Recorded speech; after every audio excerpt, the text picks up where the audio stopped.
Hi, in this video, I am going to show you how to make gay in Infinite Craft. First of all, water, and then fire. And then water. Then cloud. Then rain. Then create to the other side. First water. Then earth. Then wind.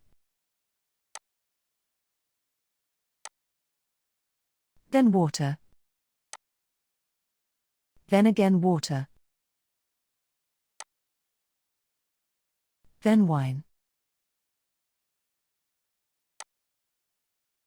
Now, over Catholic clutch, have ready at it with rainbow.